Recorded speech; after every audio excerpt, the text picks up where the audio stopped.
Blog Talk Radio.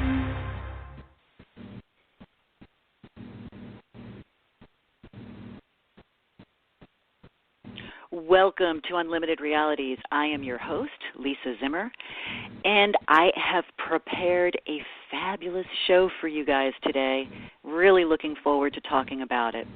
However, my first guest, who is supposed to be on right now, must have gotten the ET zone confused because he's not on my studio. I'm trying, as I talk to you, to try and get a hold of my second guest to see if I can actually get her going. So I'm going to just kind of chat a little bit as I'm actually multitasking here. Today's show, here we go. We have my first guest. So I'm going to do the intro now. All right, audience, God bless you for your patience, and welcome again to Unlimited Realities. I am your host, Lisa Zimmer, and I do have a fascinating show for you today. We're going to start off speaking with author and filmmaker Paul Jeffrey Davids, who co-wrote with John Selby the book, Blowing America's Mind, a true story of Princeton, CIA mind control, LSD, and Zen. Paul and John wrote about their experiences of taking part in a research project called MK Ultra, conducted by the CIA for military information, where they were given acid, hypnotized, and studied. Fascinating story. True story. Really, really fascinating. Then we're going to go into the second half hour, where we will speak with nutritionist and health coach Terry Cochran, who wrote her second book titled The Wilditarian Diet. And we're going to discuss what this includes and how we can benefit from it. So without any hesitation, I would like to really dive right in with my first guest, because this is just such a cool topic. Paul Jeffrey Davids is my first guest. He has been on the show before. He is both an author and a filmmaker. He has also produced Showtime's Roswell, the UFO cover-up. He's written several books, several documentaries and films, and we're going to talk to him as one of the participants who actually was involved in the MK Ultra research experiment. So without further ado, audience, please welcome my first guest, Paul Jeffrey Davids, co-author of Blowing America's Mind. Welcome, Paul. Hi, Lisa. Good morning. How are you? Good. I know we've both been looking forward to having the chance to talk about the book. Well, I tell you, as I was gathering notes up and questions to ask you, I realized that this is the first time in my life that I'm actually speaking with somebody intelligently about lysergic acid diethylamide. So it's like, okay, we're going to really go in here and really dig a little deep. So this is just such a cool book, such a cool story. It actually starts off, the book reads as a love story, but in between the love story are all these potent and quite interesting sidelines of really what the true story is. So let me just dive right in with my first question. And, for decades, Paul, I have heard and been aware of rumors that the CIA experimented on college kids with mind-altering drugs, but it was never really, it was kind of hushed over. It was kind of like a conspiracy theory. And so, needless to say, I was a tad blown away to read your book and find out not only was it true, but your connection to this. So can you talk about to the audience what your involvement was and how you got involved in the MK Ultra experiment? Glad to do that, Lisa. But first I wanted to address your comment about the fact that for so long it seemed like maybe this was just a conspiracy theory. Our book made the front page of the Daily Princetonian newspaper on March 26th, and the article is also online and searchable about Blowing America's Mind. The headline, new book on LSD, CIA blows readers' minds. They gave it a front page story that goes on to take up much of a second page also. And it's very interesting the way the writers for the Daily Princetonian took our book as a challenge to do their own research and see what they could back up about our story, because our story is firsthand, it's personal, it's what happened to us when we were at Princeton, and we willingly volunteered for experiments at the New Jersey Neuropsychiatric Institute near Princeton that we much later found out that these experiments were funded as part of the CIA's mind control research. But Princeton was involved, and the headlines in the late 1970s that disclosed the reality of MKUltra to the world included the information that many Ivy League schools had been involved in the research, and that included Harvard and Columbia and Princeton University. So the writers of the article, and particularly on the online version of the article, because they have links to their own research, and they located the actual letter that the CIA wrote to Princeton University when the projects were exposed, and the CIA's information that Princeton students were part of these experiments. It was actually over a period of about 12 years that they acknowledged. They don't acknowledge all of the financial aspects of it, but researchers were paid, college professors, psychiatrists, doctors at hospitals, prisons.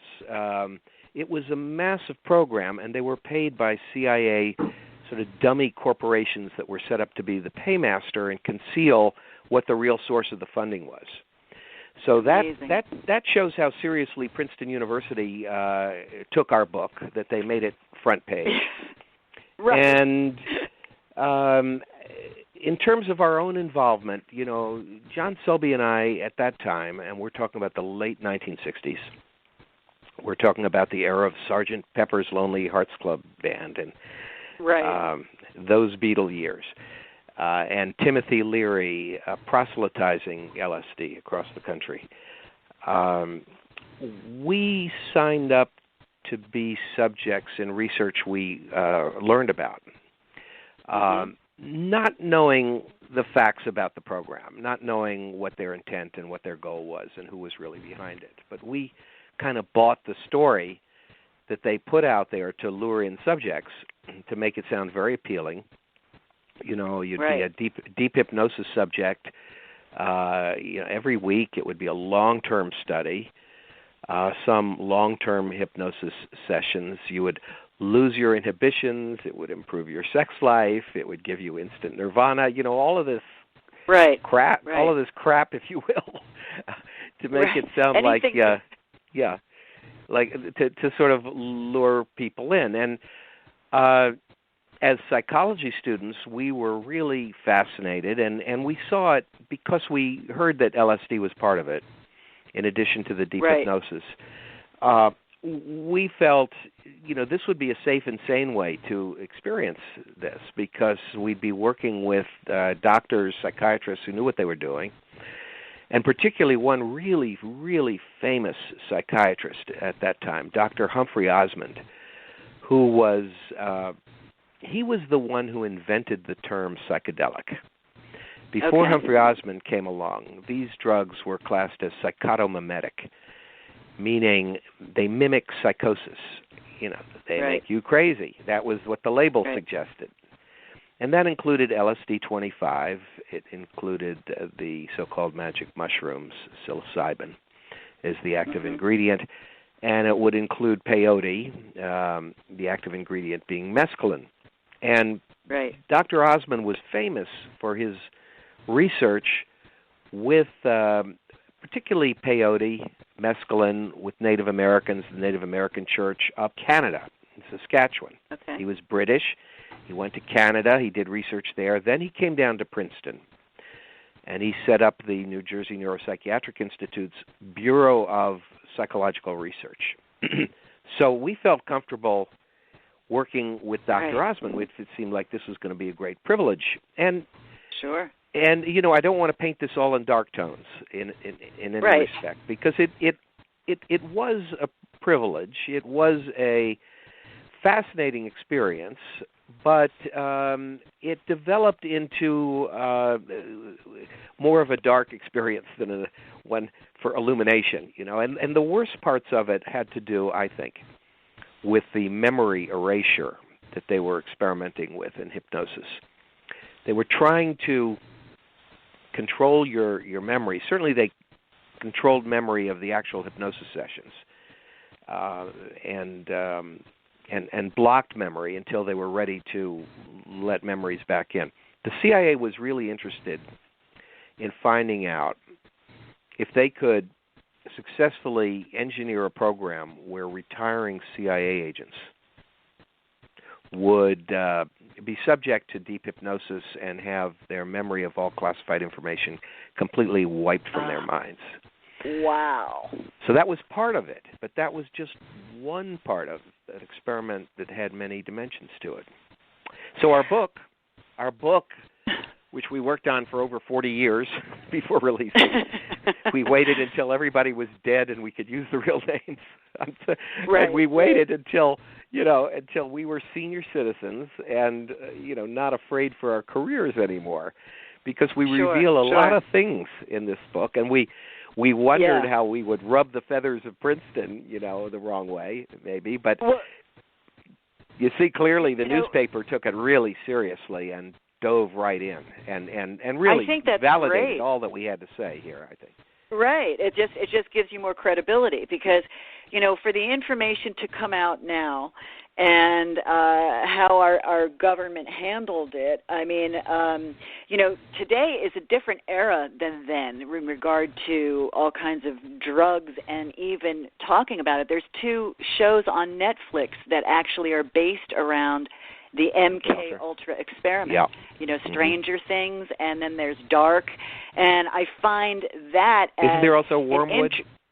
Okay, yeah, I think that's the other one. Based on the Frank Olson CIA agent, his death, they experimented on him. Okay. That's right. And there's, these things are coming out at a time when we're kind of more evolved in regard to what drugs and marijuana are. We have 29 states have medical marijuana legalized.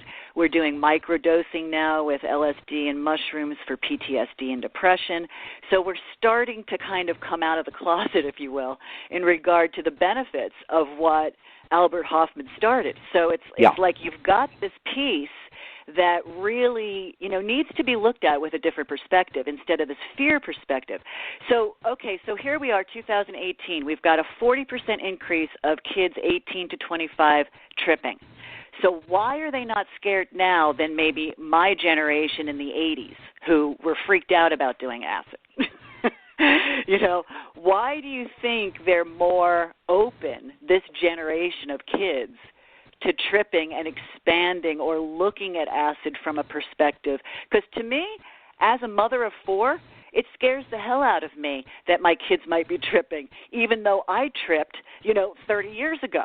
So it's like, I don't want my kids taking something that's been, chemically enhanced and God knows what is in there, created versus something that, ignorantly I may have felt safer about many decades ago. It was one of the reasons why we felt more comfortable in trying this under the auspices of the Bureau of Research at New Jersey Neuropsych, because we knew the drugs would be pure. I mean, Sandoz in those days was making LSD by the millions of doses, at the behest of the CIA.